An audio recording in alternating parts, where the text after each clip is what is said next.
I know we're super spicy on here about baby carrier safety. So are we spicy or just responsible? Anyway, up for debate. But I just want to say that we don't get to this level of sort of, I don't know, spiciness with a brand until they blatantly ignore multiple calls from educators, commenters, and things like that before we hit a level of kind of take no shit. Because everybody makes mistakes, right? Everybody is learning, and it is what you do when you learn about that mistake that kind of defines who you are. So if your response is to ignore it or continue to do the same thing, that's a problem. And that's also what most of these brands choose to do. We are not perfect. We have been a brand for 7 years, and we over time have evolved in our practices and what we teach. I can tell you that I don't educate the same way that we did 3-4 years ago. And some things have never changed.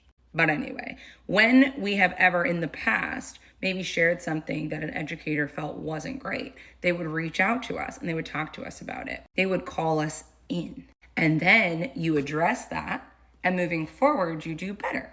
And that is how it should work, especially in the baby space. Now, if you get called in, and you get called in multiple times by multiple people, and you continue to ignore that call in, that's then when we will call you out. Again, I feel like people, if this is your first interaction, maybe with me or the brand, you're like, oh, wow, she's so aggressive. But I want you to think about how many times you can repeat yourself to somebody, especially when it comes to the safety of children and other people's children, before you get a little pissed off. And when I go viral, that's the level that you usually find me at. You usually find me at the level of, I've said this to you multiple times. I know educators who have said it to you multiple times. How do you know that? Because we talk.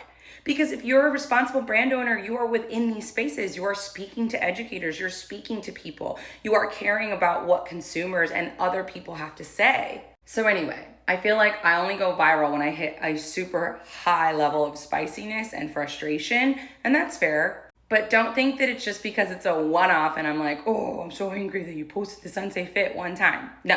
They've done it multiple times, been called out multiple times, well, called in. And then when I hit this level, it's because it is a level of frustration and constant ignorance and ignoring and downplaying safety. And honestly, I appreciate that my style is not for everyone, but I'm coming from a place of caring about children, caring about babies, and caring about accountability. Because honestly, what we severely lack in this space is accountability, because so many people are so afraid to be perceived as mean or aggressive. But is it really mean or aggressive to be this way about baby safety?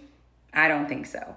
And honestly, I get so much hate from nursing advocacy to my attitude about baby carrier safety, which is totally fine. I can handle it. And that's why I do it, because not everybody can. And then also, finally, on this 3-minute rant, a final reminder that when we call out brands, if you own that brand, we are not calling you out as a parent. We are calling out the brand that misled you, not you.